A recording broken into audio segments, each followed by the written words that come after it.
భాగ్యనగరం బోనమెత్తనుంది. చారిత్రక నగరం కొత్త శోభ సంతరించుకుంటుంది. హైదరాబాద్ పాత బస్తీలోని లాల్ దర్వాజా సింహవాహిని మహంకాళి అమ్మవారి బోనాల ఉత్సవాలకు విస్తృత ఏర్పాట్లు చేశారు. ఆదివారం జరిగే వేడుకలకు లక్షల మంది భక్తులు రానున్నారు. 2500 మంది పోలీసులతో బందోబస్తు, ప్రత్యేక క్యూ లైన్లు, సీసీ కెమెరాలతో నిఘా ఉంచారు. ప్రతి ఒక్కరూ ప్రశాంతంగా, సురక్షితంగా అమ్మవారి దర్శనం చేసుకుని సంతోషంగా తిరిగి వెళ్లేలా జాగ్రత్తలు తీసుకున్నారు. పూర్తి వివరాలు లాల్ దర్వాజా మహంకాళి అమ్మవారి ఆలయం నుంచి మా ప్రతినిధి శివ అందిస్తారు. యావత్ తెలంగాణలో బోనాల పండుగ అంటే చాలా విశిష్టత ఉంటుంది. అందులో ఈసారి మనం ఉన్నదైతే లాల్ దర్వాజా బోనాలలో ఉన్నాం. మరింత ఈ బోనాలకు ప్రత్యేకత కలిగించడానికి, విశిష్టత కలిగించడానికి ప్రతి సంవత్సరం ఘట్టం అయితే చేస్తుంటారు. సో ముఖ్యంగా ఈ యొక్క లాల్ దర్వాజాలో ఒకే ఒక ఘట్టం అలియాబాద్లో ఈ ఘట్టం అయితే చాలా ఫేమస్గా మనం చూస్తాం. సో ఈ యొక్క ఘట్టాన్ని నిర్వహిస్తున్న వారందరూ కూడా ఈరోజు మనతో పాటు ఉన్నారు. సో ఈ యొక్క ఘట్టం అంటే ఏంటి, ఆ ఘట్టం ప్రత్యేకత ఏంటి, ఇవన్నీ గురించి మాట్లాడడానికి మనతో పాటు అయితే ధర్మతేజ గారితో మనతో పాటు ఉన్నారు. సో వీరిని అడిగి మరిన్ని వివరాలు అయితే కనుక్కునే ప్రయత్నం చేద్దాం. అన్న, ఆ ఘట్టం అంటే ఏంటి అసలు? అమ్మవారు గ్రామ దేవత, నిత్యము దేవాలయంలో కొలువై ఉంటుంది. అయితే ప్రత్యేకమైన ఆషాఢ మాసంలో అమ్మవారిని ఏం చేస్తామంటే తీసుకొచ్చి మనం స్థాపన చేస్తాం. ఎందుకు చేస్తామంటే అమ్మవారికి తొట్టెల చాలా ఇంపార్టెంట్.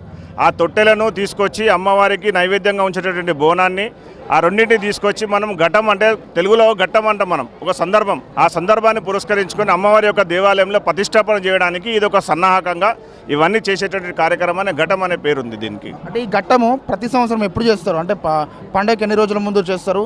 దీనికి ఏదైనా ప్రత్యేక సమయం అంటూ ఏమైనా ఉంటుందా? ఘటము అమ్మవారికి ఎప్పుడైనా సరే 3 రోజుల మొదలు 7 రోజుల మొదలు చేసే సాంప్రదాయం ఉన్నది.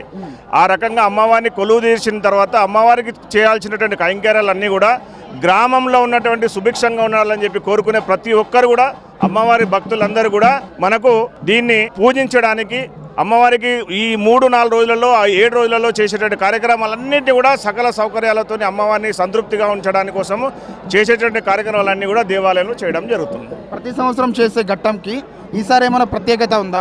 ఘటానికి ప్రత్యేకత అనేది ఏముండదు. అమ్మవారు ఎప్పుడైతే కొలువై రావడానికి ఉంటుందో ఆ సమయాన్ని మొత్తమే మనం ఘట్టంగా భావిస్తాం. అమ్మవారిని ఎప్పుడు కూడా గ్రామదేవత అనేది గ్రామంలో ఉంటుంది, దేవాలయంలో ప్రతిష్ట అయి ఉంటుంది. సందర్భాన్ని బట్టి అమ్మవారిని ప్రతిష్టాపన చేసే రోజును మనం ఘట్టంగా భావించి అమ్మవారికి ఈ ఘటాన్ని మనం ప్రతి సంవత్సరం చేయాల్సి వస్తుంది. ఈ కార్యక్రమంలో దాదాపు ఎంతమంది పాల్గొంటారు? ఎంతమంది కలిసి దీన్ని విజయవంతం చేస్తుంటారు?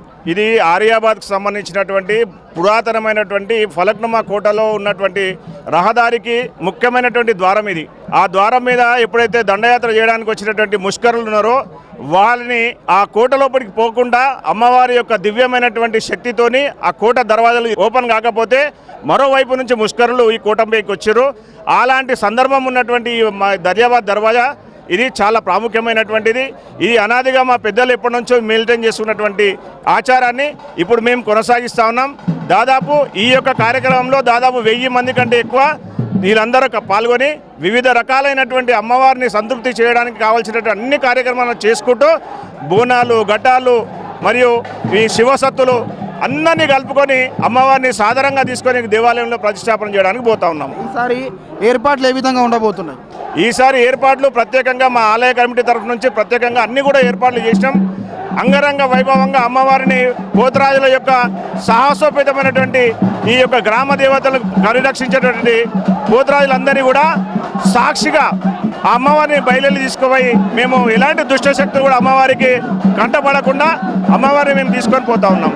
ధర్మతేజ గారి మాటల్లో మనం విన్నట్టయితే ప్రతిసారి లాగే ఈసారి కూడా అంగరంగ వైభవంగా అయితే అమ్మవారి యొక్క ఘట్టాన్ని అయితే మేము కార్యక్రమాలన్నీ కూడా చేస్తుంటామని అయితే వారి మాటల్లో చెప్తున్నారు. కొన్ని 100 ఏళ్ళగా పురాతనమైనటువంటి ఘట్టం అయితే ఇది వాళ్ళు చెప్తున్నారు. దీనికి ఎంతో విశిష్టత ఉందన్నట్టు కూడా వారి మాటల్లో అయితే మనం ఉంటాం. దీనికి ఆలయ కమిటీ వారందరూ కూడా కలిసి ఇటు పోతురాజులతో, అటు శివసత్తులతో, మిగతా భక్తులందరూ కూడా కలిసి ఈ యొక్క ప్రోగ్రామ్ని అయితే, ఈ యొక్క కార్యక్రమాన్ని అయితే విజయవంతం చేస్తామంటూ కూడా వారు చెప్తున్నారు. ఈ యొక్క ఘట్టానికి గల ముఖ్య కారణము ఇటు మనం చూస్తుండొచ్చు, పోతురాజు విన్యాసాలు కూడా ఇక్కడ ఎంతో అంగరంగ వైభవంగా చాలా ఘనంగా అయితే ఇక్కడ మనం చూస్తున్నాము. ఎంతో భక్తి శ్రద్ధలతో ఇక్కడున్న ప్రజలందరూ కూడా ఇటు ఘట్టం తీస్తూ, అటు శివసత్తులందరూ కూడా ఇటు బోనం ఎత్తుకొని ఇటు పోతురాజు విన్యాసాలు కూడా మనం చూస్తున్నాము. ఎంతో నియమ నిబంధనలతో ఇటు కుంకుమ పసుపు రాసుకొని చాలా భక్తి శ్రద్ధలతో అత్యంత క్రూరంగా అమ్మవారి తమ్ముడైన పోతురాజు విన్యాసాలు కూడా మనం ఇటు చూస్తుండొచ్చు. ఇటు చూస్తున్నట్టయితే అమ్మవారి ఘట్టాన్ని కూడా